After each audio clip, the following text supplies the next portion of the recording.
Hey friends, I'm Jill Castle, a pediatric dietitian, mom to 4 kids, and host of this podcast. I started this podcast in 2016 as a way to help families and healthcare professionals learn more about nutrition and feeding kids.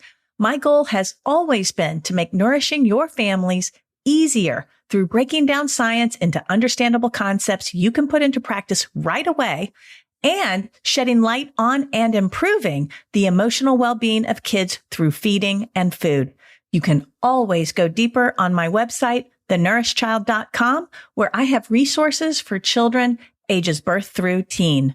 I'm always so grateful you're here, and I hope you enjoy the show. Welcome to the Nourished Child Podcast, a show about childhood nutrition, feeding kids, and dealing with the ups and downs of growing a healthy child. Here's your host, registered dietitian and childhood nutrition expert, Jill Castle.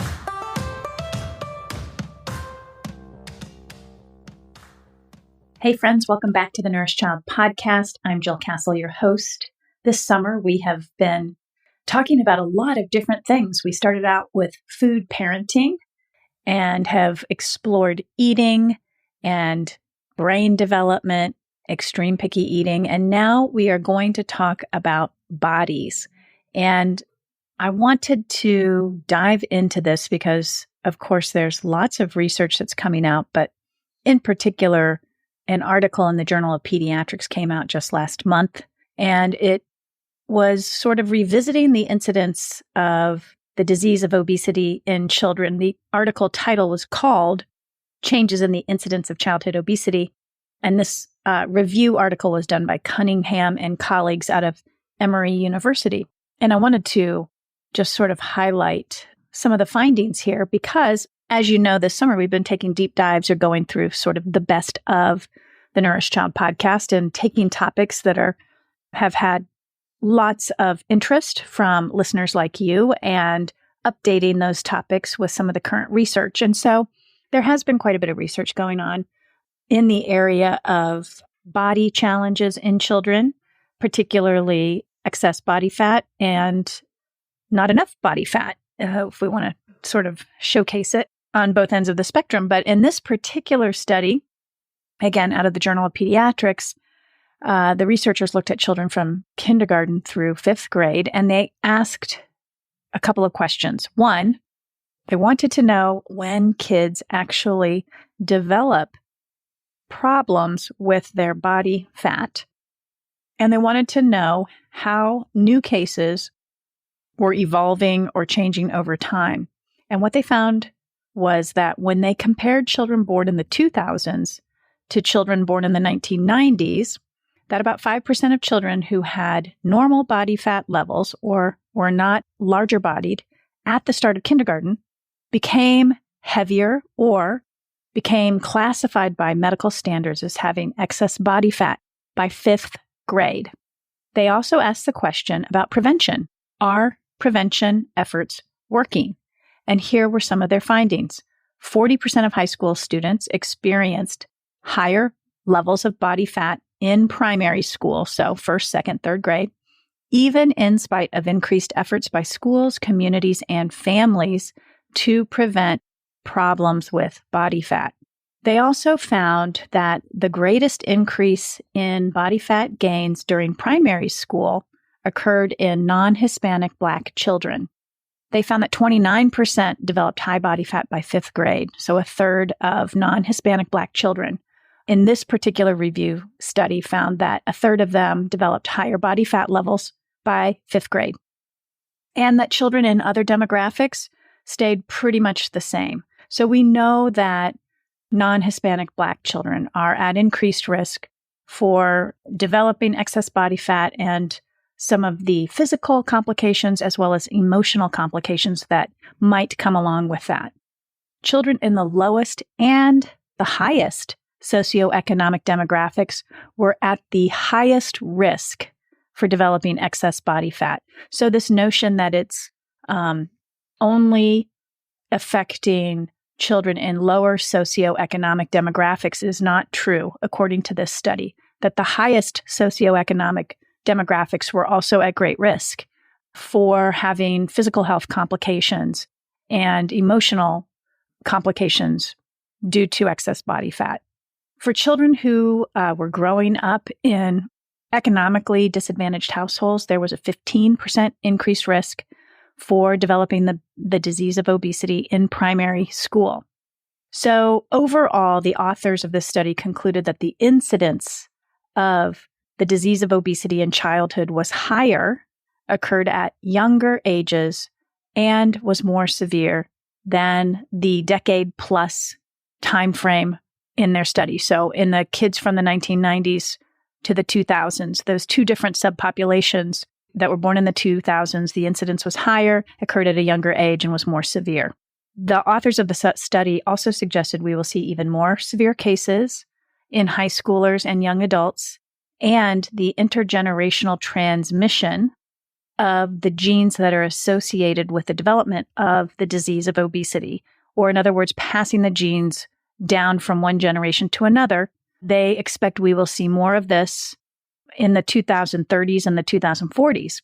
And they said obesity is not yet receding. So there's a lot to unpack here, obviously, but what I take away from it is this idea that the primary school years, so kindergarten through fifth grade, are essential and critical years for establishing healthful habits that can encourage physical health while also addressing the emotional needs of and the well-being of children who may naturally be living in a larger body. And for that perspective, also for those children who may naturally be living in a smaller body.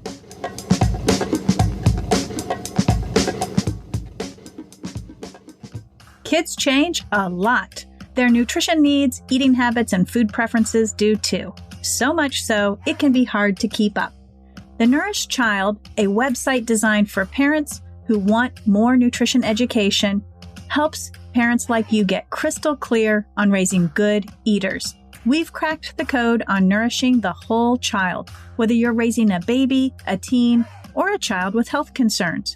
Our nutrition school and parent education programs help you get the inside scoop on food and nutrients, positive food parenting, and building self-motivated, autonomous kids who are good eaters.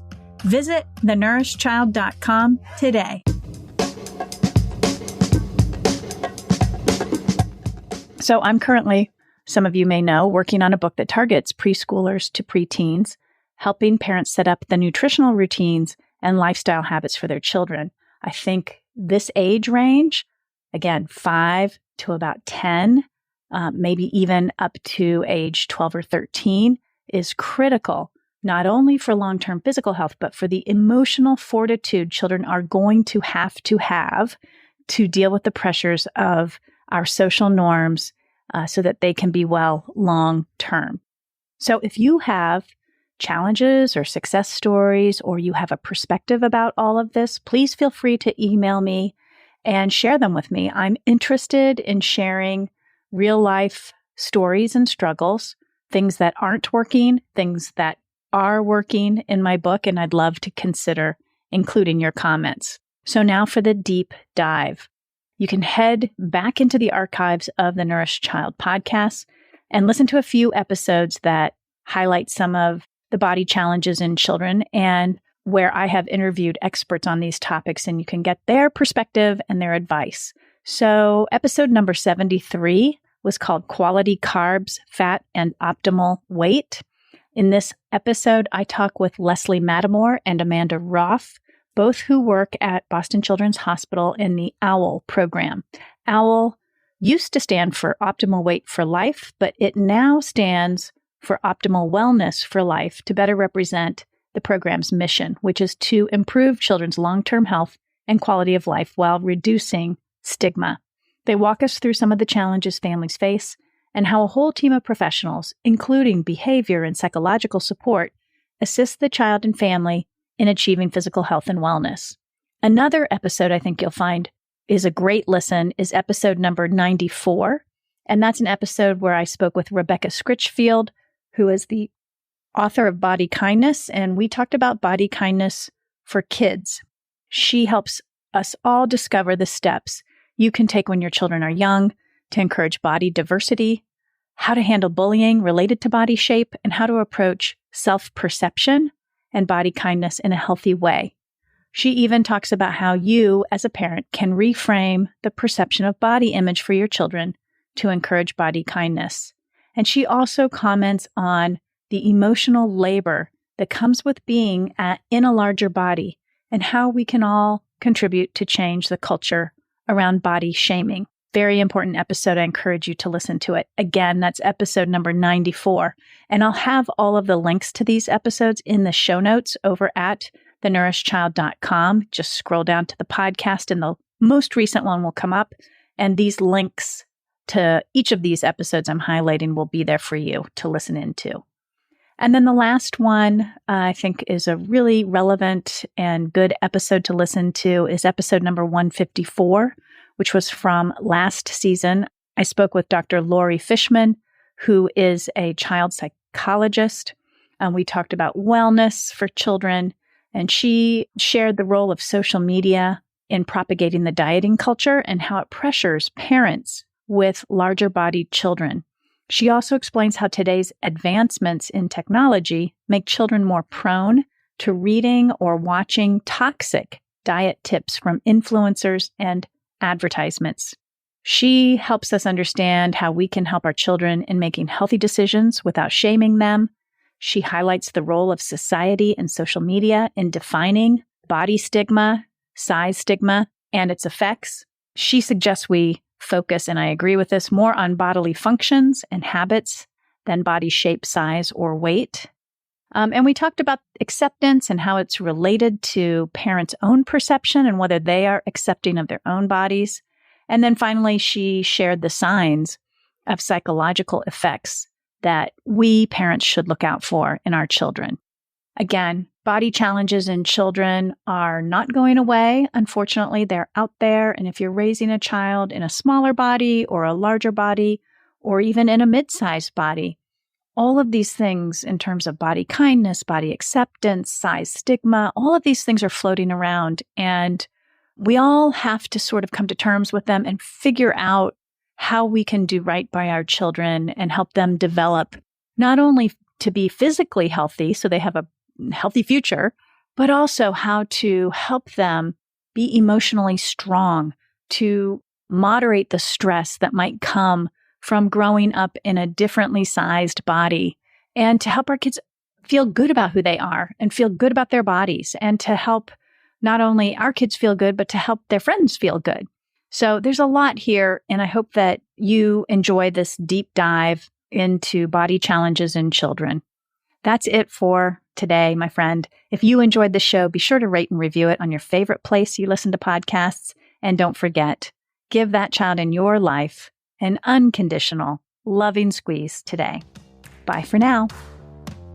Thanks for listening to the Nourished Child Podcast, where the #1 goal is to help you grow a nourished child inside and out.